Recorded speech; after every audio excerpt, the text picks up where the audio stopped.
Hello friends, good afternoon. I hope कि आप सभी बहुत अच्छे होंगे और मैं भी अच्छी हूँ। तो आज मैं फिर आ गई हूँ न्यू स्टोरी लेकर, कहानी कलयुग की मंथरा।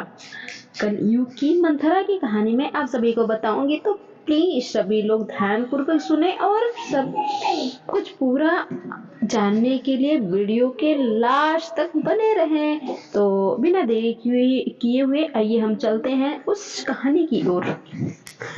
उस दिन मानसी कैंटीन में एक महिला को देखकर चौंक गई। चेहरा बहुत ज्यादा पहचाना लग रहा था। शायद यही हाल उस अजनबी महिला का भी था।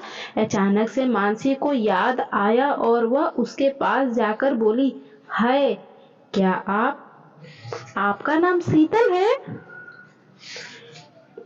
वह महिला उसे देखते हुए बोली, अरे, और तुम मानसी ना? वो दोनों बचपन की सहपाठी थी। शीतल मानसी को देखते हुए बोली, पर तू यहाँ इस ऑफिस में? तेरे तो बहुत बड़े बड़े ख्वाब थे ना। तू तो आईएएस बनने का सोचती थी। वो थोड़ा संकुचा कर बोलती है, मानसी, हाँ, सपनों में और हकीकत में तो अंतर होता है ना। पिताजी को बेटियों के हाथ में पीले करने की जल्दी थी, तो उन्होंने अपनी पढ़ाई को महत्व ही नहीं दिया। शुक्रगुजार हूँ अपनी सासू माँ की कि उन्होंने शादी के बाद पढ़ने और नौकरी करने की अनुमति दी। अरे, अनुमति क्या देना, कमा रही हो तो उनके घर को ही भर रही हो ना, कौन सा खुद के पर्स में रख लेती हो। शीतल बालों को पीछे झटकते हुए बोली,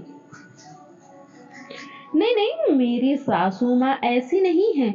वह मेरी कमाई एक भी पैसा भी नहीं लेती हैं। अच्छा चल, अब तू भी यहीं पर नौकरी कर रही है, तो किसी दिन मिलकर बैठते हैं और बहुत सारी बातें करते हैं। ऐसा कह मानसी कैंटीन से अपने डिपार्टमेंट में वापस आ गई। 2-3 दिन के बाद एक दिन लंच टाइम में शीतल मानसी को ढूंढते हुए उसके डिपार्टमेंट में आई और बोली, चल ना, कैंटीन में जाकर खाना खाते हैं। शीतल को देखकर मानसी खुश हो गई।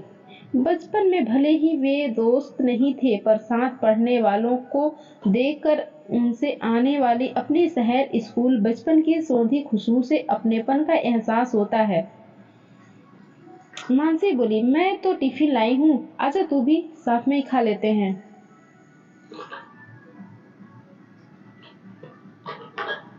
टिफिन में रखे गर्मा गर्म उत्पम चटनी सांभर को देख तो शीतल बोल पड़ी, ये भगवान, यह सब बनाने के लिए तुझे कितनी सुबह उठना पड़ता होगा ना।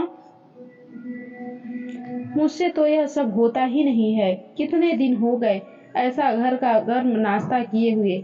मैं तो कुछ बनाती ही नहीं हूँ। सुबह काम करके आओ, शाम को जाकर फिर काम करो। ना ना बाबा ना, मुझसे ये नहीं हो सकता, और मुझसे तो हो ही नहीं पाता।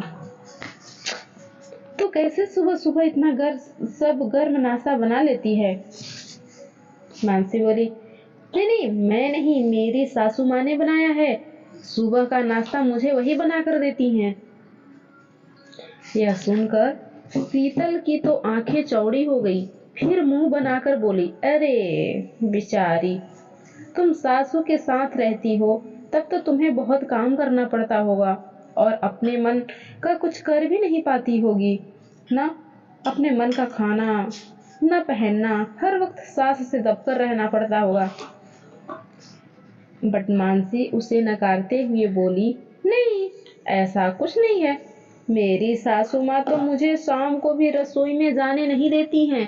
कहती हैं, थक कर आई हो, जाओ पहले थोड़ा समय मानवी बेटी के साथ खेलो, थोड़ा समय मानस पति के साथ बिताओ। अभी मेरे हाथ पैर चल रहे हैं और तुम्हारे खेलने खाने की उम्र है। काम करने को जिंदगी पड़ी है। सच में मेरी सासू माँ तो बहुत अच्छी हैं। सच कहूँ तो मम्मी से भी अच्छी हैं। यहाँ तक कि उन्होंने शादी में दहेज भी नहीं लिया था। फिर उसकी फ्रेंड बोलती है, हे भगवान, मानसी तू कहाँ फंस गई? तेरी शादी को कितना समय हुआ? कहीं ऐसा तो नहीं कि तेरे पति में खानदान की कुछ खोट हो? शीतल चिंतित होते हुए बोल रही है ऐसा। बट मानसी थोड़ा झुंझला कर बोलती है, कैसा खोट?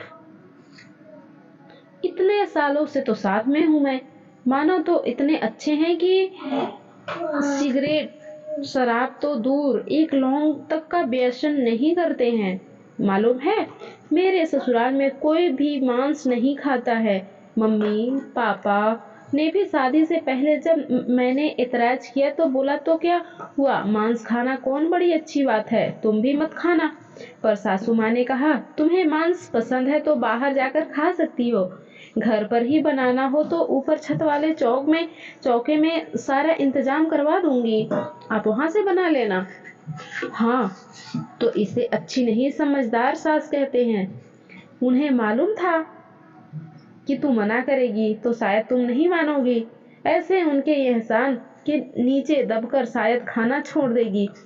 सच कह रही हूँ ना मैं, अब तूने खाना छोड़ दिया है ना, शीतल ने गंभीरता से कहा।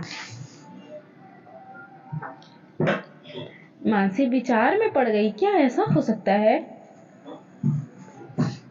मानसी को विचारों में खोया देखकर शीतल फिर बोली, अरे तू आज भी बहुत भोली है, ससुराल में सब तेरे भोलेपन का फायदा उठाते होंगे।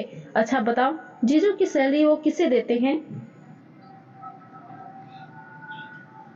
मानसी सोचते हुए बोली, खुद रखते होंगे या फिर माँ को देते होंगे, क्या पता, मैंने कभी जानने की कोशिश ही नहीं की। वैसे भी सारा घर माल संभालती हैं तो मानस घर के बड़े बेटे हैं तो उनकी तो जिम्मेदारी बनती है ना। मेरी भोली सखी, अच्छा हुआ कि मैं तुझसे मिली, नहीं तो सब तेरा तुझे लूट लेते। अरे पागल, इसीलिए तेरी सासू माँ तुझे रसोई में नहीं जाने देती हैं। नहीं तो सोच, ऐसी कौन सी सास होगी जो बहू के होते हुए भी काम करना चाहेगी। मैंने तो शादी के 2 महीने बाद से संजय की सैलरी का हिसाब रखना शुरू कर दिया था। अरे भाई, इसमें शर्म कैसी, पति है मेरा, और 6 महीने बाद ही बोल दिया था कि मेरे घर में तुम्हारे माता पिता की कोई जगह नहीं है। मानसी आश्चर्य से शीतल को देखते हुए, तुम्हारे घर? अरे वह घर उनके बेटे का भी तो था, शीतल बोली। शादी के पहले तक, शादी के बाद नहीं। मालूम है, बहुत इमोशनल ब्लैकमेल कर रहे थे संजय को, तो मैंने एक दिन अपने सास ससुर से बोल दिया, या तो मुझे चैन से अकेले रहने दो, नहीं तो तैयार हो जाओ जेल जाने के लिए। जहां एक बार दहेज उत्पीड़न का केस किया, फिर तुम्हारी और तुम्हारे बेटे की जिंदगी अदालत का चक्कर काटते ही बीतेगी। मानसी ने कुछ आश्चर्य, कुछ अनमनेपन से अपना टिफिन खत्म किया। आज उसे टिफिन के खाने में वो अपनेपन का प्यार स्वाद नहीं आ रहा था, क्योंकि शीतल कटुता का नमक जो मिला गई थी। ऑफिस खत्म होने के पर मानसी घर पहुंचती तो रोज की तरह सासू माँ ने मुस्कुराकर दरवाजा खोलते हुए हालचाल पूछा। आज मानसी को वह मुस्कुराहट बनावटी लग रही थी, पर उसने तुरंत अपने मन में आए नकारात्मक विचारों को झटक दिया। पर आज उसने मानसी को गले से नहीं लगाया। जो उनकी बेटी थी मानवी, उसकी दिन भर की बातें नहीं सुनी। वह हाथ मुंह धोकर सीधा रसोई में गई। माँ चाय बनाने जा रही थी। मानसी बोली, रहने दीजिए माँ, चाय मैं बनाती हूँ, क्योंकि मानसी के दिमाग में तो शीतल की बातें गूंज रही थी ना, वो जो पूरे दिन ऑफिस में बताई हुई थी, कैसे कैसे क्या। एक ही ऑफिस में होने के कारण शीतल अक्सर मानसी से मिलती रहती और हमेशा ससुराल वालों के बारे में उल्टी सीधी बातें कर मानसी के मन को उनके खिलाफ भरने की कोशिश करती, जिसमें कि वह सफल भी हो रही थी। अब मानसी भी सोचने लगी थी कि हाँ, साथ में रहने पर कितना मुश्किल है, सारा पैसा खर्च हो जाता है, सासू माँ पर, उनकी दवाइयों पर, रिश्तेदारों पर। अब जाने अनजाने मानसी की आंखों में एक छोटा सा ख्वाब पलने लगा था, एक छोटे से घर का, जहाँ पर सिर्फ मानसी, मानव और मानवी होंगे और कोई नहीं। पर प्रकृति को उसका यह सपना मंजूर नहीं था, इसलिए आंखों में घर के सपने के साथ साथ उसकी कोख में भी एक सपना पलने लगा था। शीतल की बातों के प्रभाव में आकर मानसी अब बहुत अलग व्यवहार करने लगी थी। वह कई बार दबी जुबान से अलग रहने की बात भी मानव से कर चुकी थी। मानव उसे प्यार से समझाता, पर उससे सबका प्यार दिखावा लगता। सब उसके व्यवहार का परिवर्तन महसूस कर रहे थे, पर सबको लगता है कि यह चिड़चिड़ापन उसकी गर्भावस्था के कारण है। एक दिन मानव की माँ मानव से बोली, देख, उसको ऑफिस है, उसे छुट्टी नहीं मिल सकती, नहीं तो मैं उसे मन बदलने के लिए मायके भेज देती। मानव बोला, हाँ माँ, आप ठीक कह रही हो, वह बहुत चिड़चिड़ी हो गई है, मैं उसके ऑफिस में बात करूं क्या? नहीं बेटा, यह निर्णय उसको ही लेने दो। अगर वह अभी छुट्टी ले लेगी तो बाद में ऐसा करते हैं उसके मम्मी पापा या बहन को कुछ दिनों के लिए यहाँ बुला लेते हैं, शायद उसे अच्छा लगे। हाँ माँ, यह भी ठीक रहेगा, मैं अभी मम्मी जी से बात करता हूँ।